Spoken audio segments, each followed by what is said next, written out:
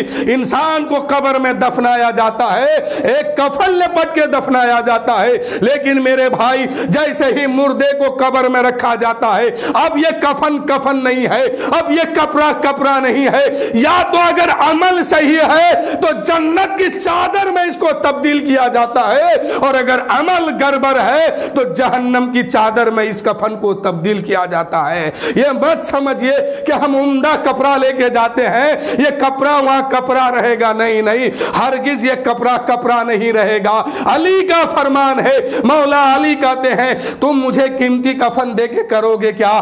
اگر عمل میں وہاں ہم پھنس گئے، سوال کا جواب نہ دے پائے، وہاں سوال میں جواب میں پاس نہ ہو پائے، وہ کفن نہیں رہے گا، جہنم کے چادروں میں اس کو تبدیل کر دیا جائے گا۔ اور اگر عمل میں ہم وہاں پاس ہو گئے، سوال کا جواب دے دیے، سوال میں ہم پاس ہو گئے، تو تمہارے 100-200 میٹر 100 روپیہ 200 روپیہ میٹر کے کپڑے کی کیا اوقات ہے؟ اس کپڑے کو ہٹا کر کے جنت کی چادر میں وہاں میت کو لپٹا جائے گا۔ اس لیے میرے بھائی اپنے عمل خود دیکھیے، ہمارا عمل کیسا ہے، ہمارا کردار کیسا ہے۔ کہیں ایسا تو نہیں کہ ہم وہاں جا کے پھنسنے والے ہیں۔ اگر پھنسنے والے ہیں تو توبہ کا دروازہ کھلا ہے، سچے دل سے توبہ کر لیجئے، اللہ یقیناً توبہ قبول فرمانے والا ہے۔ اللہ کی رحمت جوش میں آئے گی، توبہ قبول ہوگی، خطا معاف ہو جائے گی۔